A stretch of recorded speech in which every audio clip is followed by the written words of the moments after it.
आगे की कथा में प्रवेश करते हैं। तो भीष्म पितामह की अंतिम इच्छा थी कि मैं प्राण त्यागूं तो भगवान की अंत समय में उनके दर्शन हो। भगवान कृष्ण उस सुंदर दिव्य रूप के मुझे दर्शन हो। तो भीष्म पितामह की इच्छा पूर्ण करने के लिए स्वयं भगवान कृष्ण उनके नेत्रों के सामने आके खड़े हो गए, उनकी इच्छा पूर्ण की।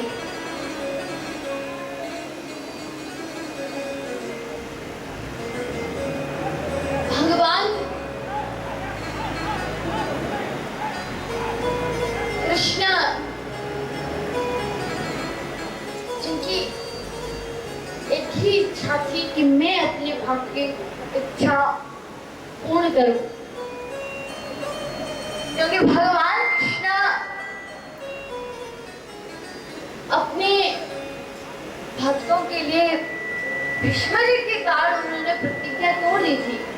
भीष्म जी ने भगवान श्री कृष्ण ने कहा कि मैं युद्ध में अस्त्र शस्त्र नहीं उठाऊंगा, मैं युद्ध में अस्त्र शस्त्र नहीं उठाऊंगा। भीष्म पितामह ने कहा कि मैं भी देखता हूँ भगवान कृष्ण कैसे अस्त्र शस्त्र नहीं उठाते। भीष्म पितामह ने सारे निशाने बाण के अर्जुन पर लगाए, सारे बाण के निशाने अर्जुन पर लगाया। भगवान को बड़ा क्रोध आया कि मेरे होते हुए अर्जुन का बाल बांका कैसे हो सकता है। युद्ध भूमि में रस्ते तो कई रथ बिखर गए, कई रथ टूट गए, खंडित हो गए। तो उन्हीं रथों में से भगवान कृष्ण ने एक रथ का पहिया उठा लिया। इतना क्रोध आया, इतने जगत के मालिक बड़ा क्रोध आया, और जब वे जा रहे थे पहिया धारण करके रथ का, तो उनका जो पितामह धरती पर गिरा तो माँ धरती कांप उठी, माँ धरती कांप उठी कि जगत के मालिक को क्रोध आ गया। उसी समय अर्जुन आए चरणों में गिर के प्रणाम किया। अब प्रभु आप क्या कर रहे हैं? भीष्म पितामह को आप मार डालोगे क्या? प्रभु आप अपना क्रोध शांत कीजिए। तो भीष्म पितामह ने उनका प्रतिज्ञा थी तोड़ा दी। भीष्म पितामह गंगा जी के पुत्र और शांतनु के पुत्र थे। गंगा को श्राप मिला हुआ था कि गंगा को मनुष्य जन्म में अवतार लेती गंगा जी आई थी। तो शांतनु जी के साथ जब उन्होंने विवाह किया तो केवल एक शर्त है कि आप मुझे किसी कार्य के लिए टोकोगे नहीं, अगर टोका तो मैं आपको छोड़ के चली जाऊंगी। और वसुओं को श्राप था, 8 वसु थे। तो गंगा मैया ने उन्हें वरदान दिया कि मैं तुम्हें अपने गर्भ में धारण करके मुक्त कर दूंगी। वसुओं को मनुष्य योनि में जन्म लेना था, तो माँ गंगा ने जिससे ही उनके पुत्र का जन्म हुआ गंगा जल में बहा दिया। लगातार 7 पुत्रों को बहा दिया माँ गंगा ने। जो 8वां पुत्र था सभी वसुओं का वरदान था, और माँ गंगा जब उन्हें घुमाने लगी शांतनु ने रोक दिया, माँ गंगा चली गई। आज वही बालक भीष्म पितामह थे जिनके सामने कोई खड़ा नहीं हो सकता था, इतने माहिर और परशुराम के समान धनुर्धर थे। तो भगवान भीष्म पितामह ने भगवान के दर्शन किए, बाण थे शरीर में पूरे। उन्होंने सभी अंगों से लेके अपने प्राण धीरे धीरे उठाए। जैसे ही उन्होंने सभी अंगों से प्राण होते हुए अपने मस्तक पर धारण किया प्राण, अपने मस्तक में ले आए। उसी समय जहाँ से प्राण होते हुए निकले, प्राण होते हुए मस्तक में आए, वहां से बाण निकलते हुए वे घाव भर गए। और भीष्म पितामह ने भगवान कृष्ण की अंतिम झांकी के दर्शन करते हुए अपने ब्रह्मरंध्र को फोड़कर अपने प्राण का त्याग किया था।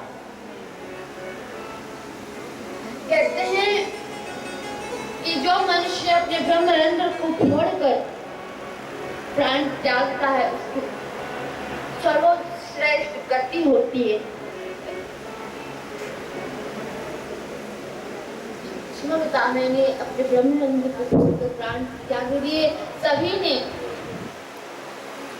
जितने भी वहां उपस्थित थे पांडव आदि ने चिता तैयार की, किसी ने छत्र धारण किया, किसी ने कुछ धारण किया और अंतिम संस्कार किया भीष्म पितामह का। जैसे ही उनका पिंडदान किया गया, सारी कार्य समाप्त हुए। उसी समय माँ गंगा मगरमच्छ पर सवार होकर सभी के सामने प्रकट हुई और उनके आंखों में से आंसू गिरे थे। माँ गंगा को इस बात से दुख नहीं था, इस बात से दुख नहीं था कि मेरे पुत्र की मृत्यु हो गई। इस बात से दुखी थी कि शिखंडी के हाथों से उनकी मृत्यु हुई। रोने लगी माँ गंगा तो भगवान कृष्ण ने सांत्वना दी और कहा कि हे गंगा, जब भी भीष्म पितामह हाथ में धनुष धारण करके निकलते हैं, उनका सामना करने वाला धरती पर कोई नहीं होता। भगवान सांत्वना दे रहे, सभी प्रेम से जय श्री कृष्ण बोलिए। भगवान कृष्ण सांत्वना दे रहे हैं और कह रहे कि हे गंगे, तुम्हारे पुत्र की मृत्यु शिखंडी के हाथों से नहीं बल्कि अर्जुन के हाथों से हुई थी। पितामह को एक श्राप था कि भीष्म पितामह ने प्रतिज्ञा की, अगर मेरे सामने कोई स्त्री खड़ी हो जाएगी तो मैं अपने उस पर अस्त्र शस्त्र नहीं चलाऊंगा। शिखंडी को वरदान था, मुझे किसी भी रूप में उतारे ले उस स्त्री का ही होगा, वो स्त्री ही कहलाएगा। शिखंडी को भगवान ने कहा कि शिखंडी, भगवान भीष्म पितामह अपने धनुष पराजित करने वाला कोई नहीं था, भगवान को भी छल करना तो आता है। भगवान ने कहा कि अब इनको माने का एक ही तरीका है, शिखंडी को भीष्म पिता के रथ के सामने खड़ा कर दिया। भीष्म पिता के सामने जब शिखंडी खड़ा हो गया तो भीष्म पितामह ने अपने अस्त्र शस्त्र नीचे रख दिए। उसी समय अर्जुन ने उनका वध कर दिया। भगवान कृष्ण ने सांत्वना दी। तो इधर कौरवों से कहा कि हे कौरवों, आज आपकी रक्षा के लिए मेरे पुत्र ने प्राण त्याग दिए। उसी समय माँ गंगा वहां से चली गई, कौरवों का सर्वनाश हो गया। महाभारत के युद्ध में गांधारी जिनके नेत्रों पर पट्टी बांधी हुई थी, लेकिन वो पतिव्रता नारी थी, इसके कारण सब देख सकती थी। देखा कि मेरे सारे पुत्र रणभूमि में मारे गए। बड़ी क्रोधित हुई। क्रोधित होकर उन्होंने भगवान कृष्ण को श्राप दिया कि हे कृष्ण, तुम में इतना सामर्थ्य था, भगवान तो सब जानते हैं, तुम में इतना सामर्थ्य था कि तुम इस युद्ध को बंद करा सकते थे, लेकिन तुमने नहीं कराया। तुम चाहते थे इस युद्ध को बंद करा सकते, लेकिन नहीं करवाया।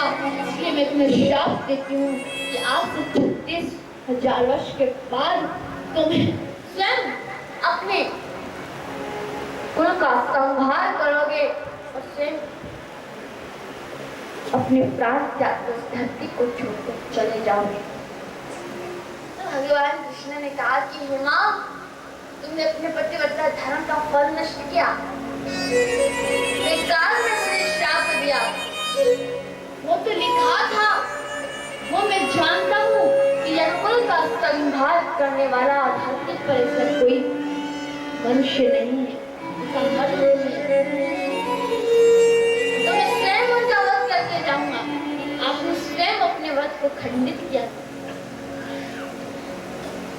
क्योंकि भगवान कृष्ण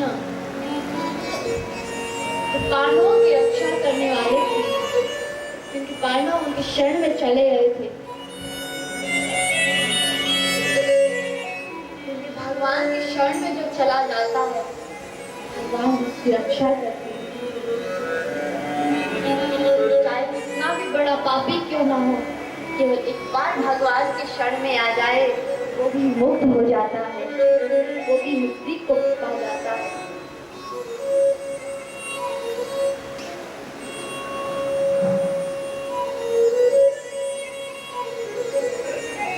क्योंकि भगवान अपने भक्तों को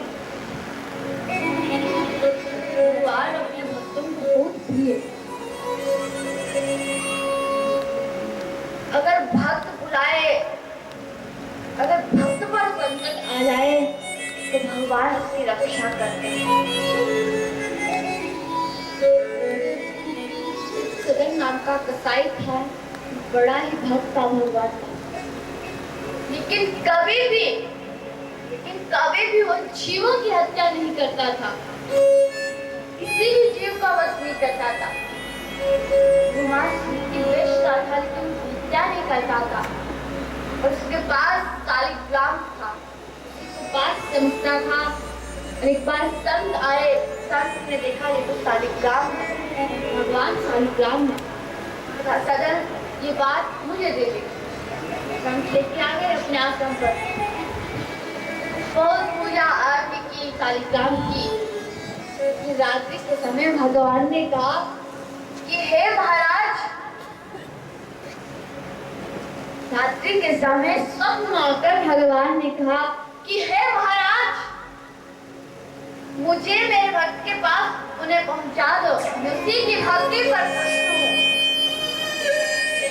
संताए प्रातःकाल बांट दिया घास सदन, अब ये बांट ले, तेरी इच्छा जो तू करे। अब इसकी पूजा का या मां सुनती तो